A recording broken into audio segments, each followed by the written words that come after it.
العزت کا بہت بڑا احسان ہے کہ اللہ تعالیٰ نے ہم سب کو مسلمان بنایا، ایمان کی دولت سے سرفراز فرمایا۔ عزیز ساتھیوں، رحمت یہ اللہ تعالیٰ کی ایک خاص صفت ہے۔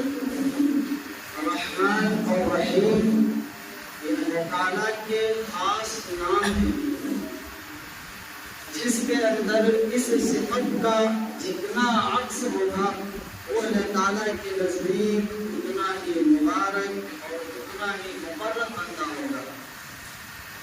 جن بندوں کے اندر رحمت کا زیادہ عکس ہوگا وہ اللہ کے لیے زیادہ مبارک ہے۔ قرآن مجید میں دو لفظ استعمال کیے گئے، ایک رحمان اور ایک رحیم۔ رحمت تو خاص اللہ کی ایک صفت ہے، رحمان اور رحیم یہ دو نام استعمال کیے گئے خاص طور سے۔ اس کے علاوہ بھی بے شمار صفات استعمال کی گئی، کہیں پر غفور کہا گیا، کہیں پر کریم کہا گیا، یہ سب رحمت ہی کا ایک حصہ ہے۔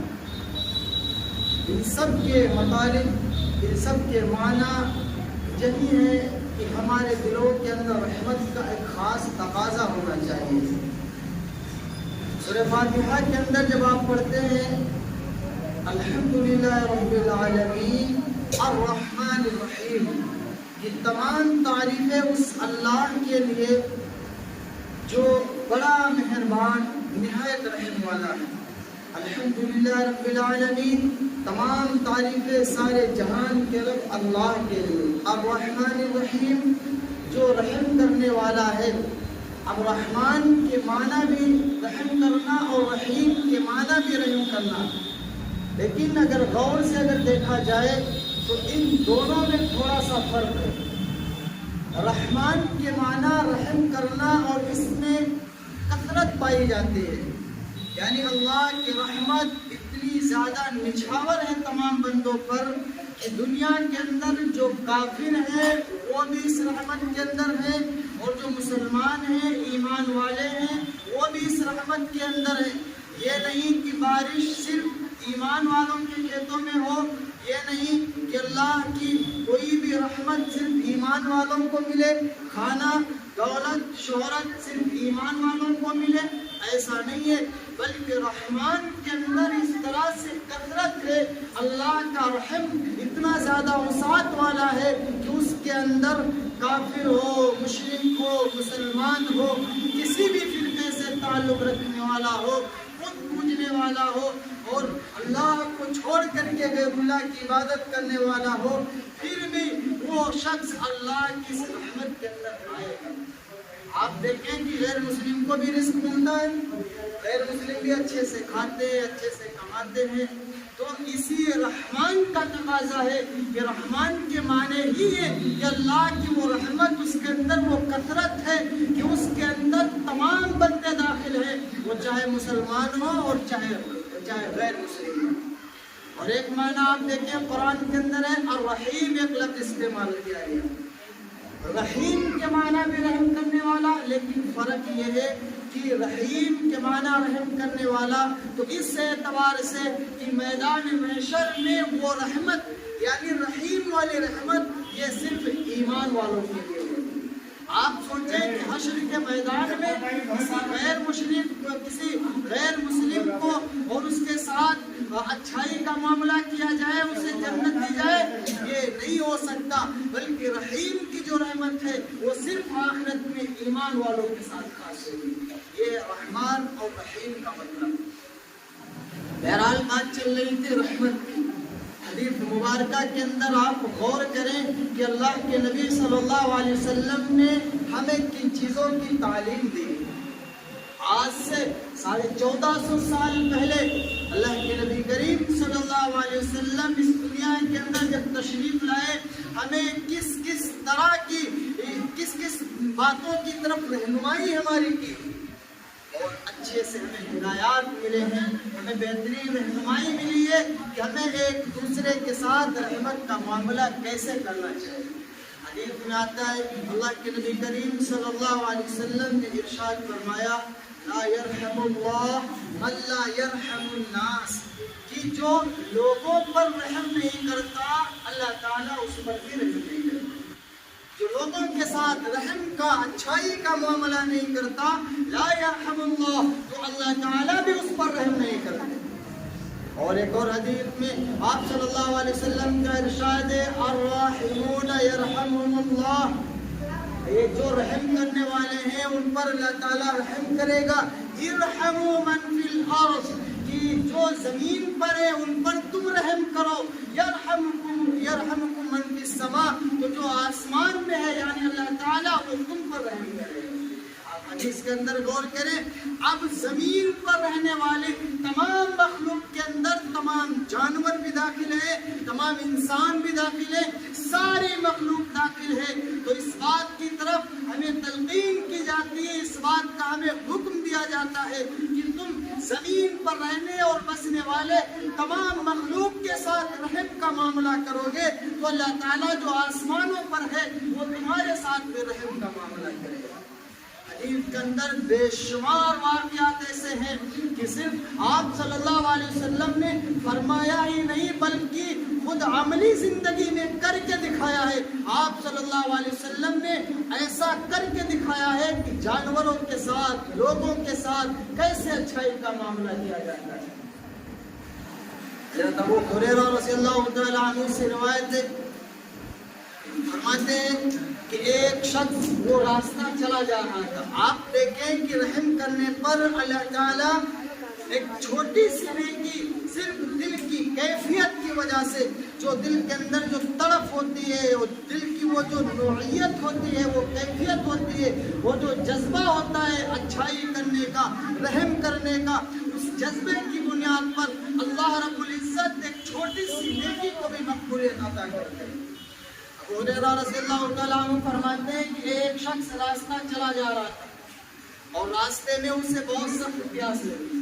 جب اسے بہت سخت پیاس لگی راستے میں تو وہ شخص کنویں کو تلاش کرتے ہوئے دھوپ میں کنویں کو تلاش کرتے ہوئے پانی کے قریب پہنچا.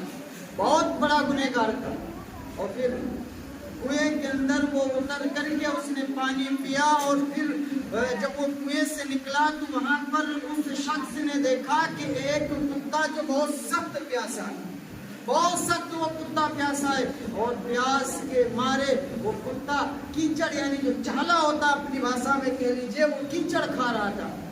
اب اس آدمی کو بڑا ترس ہے. اس نے سوچا کہ یہ بے زبان جانور ہے, جس طرح سے مجھے پیاس کی شدت تھی میں بے چین تھا بے قرار تھا اسی طرح سے یہ کتا جو بے زبان جانور ہے اس کو بھی اسی طرح سے پیاس لگی ہوئی ہے. چنانچہ اس شخص نے بغیر کسی چیز کی پرواہ کیے ہوئے وہ کنویں کے اندر اتر گیا.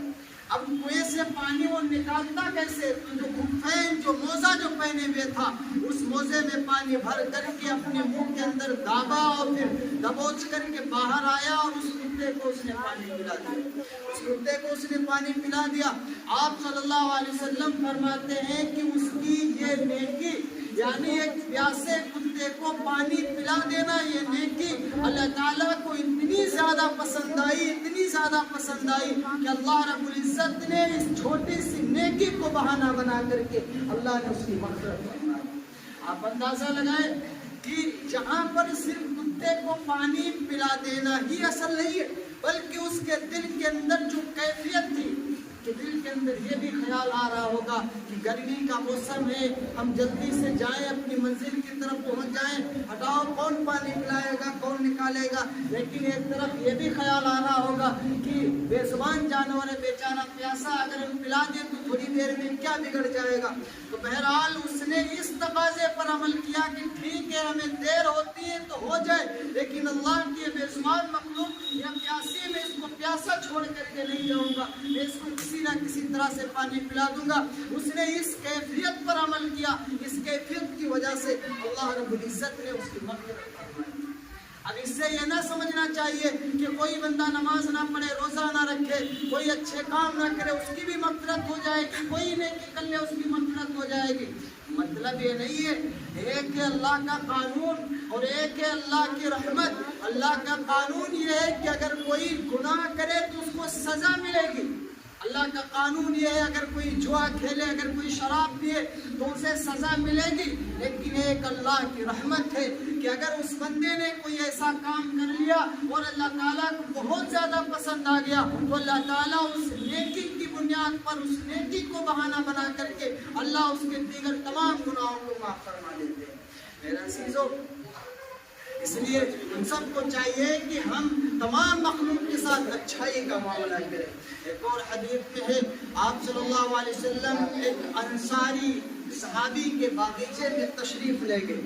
ہم جانوروں کے ساتھ اچھا سلوک نہیں کرتے نا، ہم لوگ جانوروں کے ساتھ بڑا بدسلوکی کا معاملہ کرتے ہیں۔ اگر کوئی جانور ہو اس کو ہم پیٹتے ہیں، مارتے ہیں، اس پر ہم سختی کرتے ہیں۔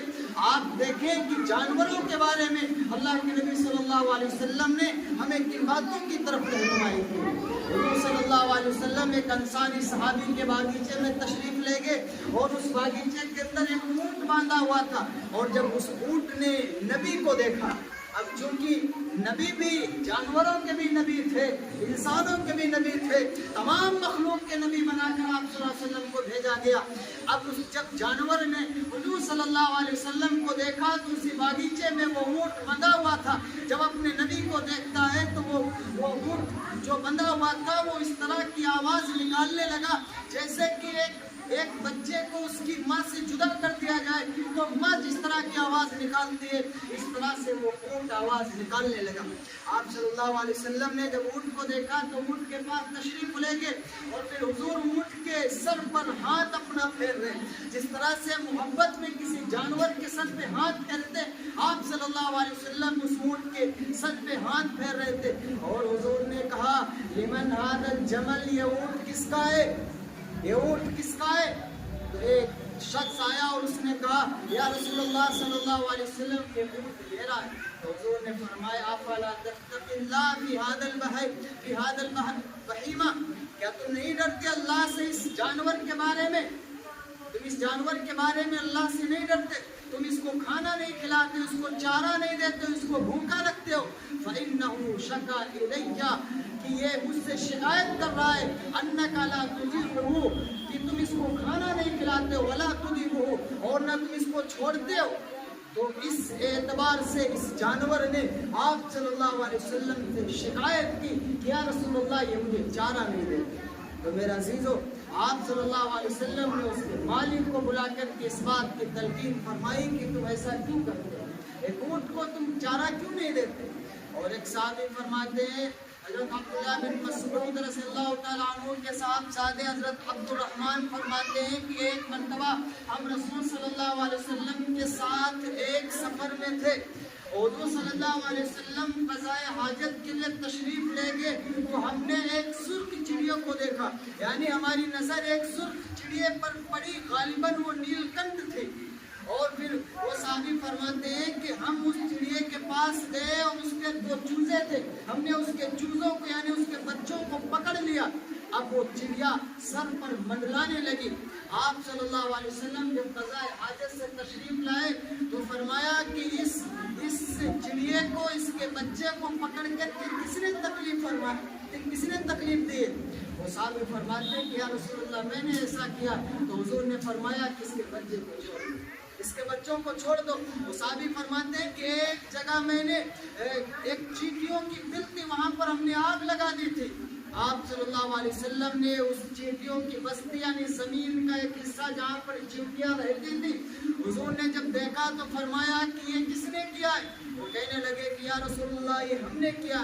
تو حضور صلی اللہ علیہ وسلم نے ارشاد فرمایا خبردار، کسی کو یہ حق حاصل نہیں ہے کہ کسی جانور کو آگ کا عذاب دے، کسی کو یہ حق حاصل نہیں ہے سوائے اللہ رب العزت کو جس نے آگ کو بنایا ہے، اس کے علاوہ کوئی بھی کسی جانور کو نہیں جلا سکتا۔ میرا عزیزو، آج ہم جانوروں کے ساتھ کیا سلوک کرتے ہیں؟ آج ہم جانوروں کے ساتھ کیا سلوک کرتے؟ ایک صحابی فرماتے ہیں کہ ایک عورت کو جہنم کے اندر صرف اس لیے داخل کیا گیا کہ اس نے ایک بلی کو صرف باندھ رکھا تھا، نہ اس کو کھانا دیتی تھی وہ، اور نہ اس کو چھوڑتی تھی کہ وہ زمین کے کیڑے مکوڑے کھا لیتی، اس کو باندھ رکھا تھا، اسی طرح سے وہ بلی مر گئی۔ اور حضور نے فرمایا کہ اس خاتون کو اللہ نے اس گناہ کی سزا میں جہنم کے اندر داخل کیا ہے۔ جانوروں کے ساتھ بدسلوکی کا معاملہ کرنا یہ کتنا سنگین گناہ ہے، کتنا سنگین جرم ہے۔ اس لیے ہمیں حکم ہوتا ہے کہ ہم تمام جانوروں کے ساتھ اور تمام انسانوں کے ساتھ اچھائی اور رحم کا معاملہ کریں۔ ایک جگہ تو آپ صلی اللہ علیہ وسلم نے ارشاد فرمایا لا تنزع الرحمت الا من شقی، فرمایا حضور صلی اللہ علیہ وسلم نے کہ رحمت کو صرف شقی یعنی بدبخت کے دل سے ہی کھینچا جاتا ہے، اور جو شخص اچھا ہوتا ہے اس کے دل سے رحمت کو کھینچا نہیں جاتا۔ یعنی جو شخص رحم کرنے والا نہیں، جو شخص سخت دل ہے، جو شخص اپنے دل کی قساوت کے اعتبار سے بہت سخت ہے، تو یاد رکھنا کہ اللہ کی رحمت سے بہت دور شخص ہے۔ جس کے اندر جتنا زیادہ رحم کا مادہ ہوگا وہ بندہ اتنا زیادہ اللہ کا مقرب بندہ ہوگا۔ میرے بھائیوں، جانوروں کے ساتھ بھی اچھائی کا معاملہ کیا کرو، جانوروں کے ساتھ بھی اچھائی کا معاملہ کیا کرو۔ کبھی اپنے گھروں پر کسی کٹوری میں جانوروں کے لیے بھی، پرندوں کے لیے بھی پانی رکھ دیا کرو۔ جانور بھی اللہ کی مخلوق ہے میرے بھائیوں، یہ جانور بھی تمہیں دعائیں دیں گے، جانوروں کی بھی دعائیں اللہ تعالیٰ بہت قبول فرماتے ہیں۔ تو کبھی ہر شخص کے گھروں پر چھتیں، اگر چھتیں نہیں تو کہیں پر بھی ایسا اچھا کام کر لیا کرو، ایک کٹورے میں پانی بھر کر کے ہم پرندوں کے لیے اگر ہم رکھتے کہ کوئی بھی پرندہ کہیں سے آیا اگر اس نے پانی اگر پی لیا، میرے عزیزو اللہ تعالیٰ اس میں بھی ہمیں ثواب دے گے، اس میں بھی ہمیں ثواب دے گے۔ جگہ صحابی نے عرض کیا، صحابہ کرام نے عرض کیا کہ یا رسول اللہ کیا جانوروں کی تکلیف دور کر دینے میں بھی ہمیں ثواب ہے؟ حضور نے فرمایا کہ ہر جاندار کی تکلیف کو دور کر دینے میں تمہیں ثواب ملے گا۔ اس لیے میرا عزیزو ہمیں چاہیے کہ ہم جانوروں کے ساتھ بے رحم کا اچھائی کا معاملہ کریں۔ اللہ تعالیٰ ہم سب عمل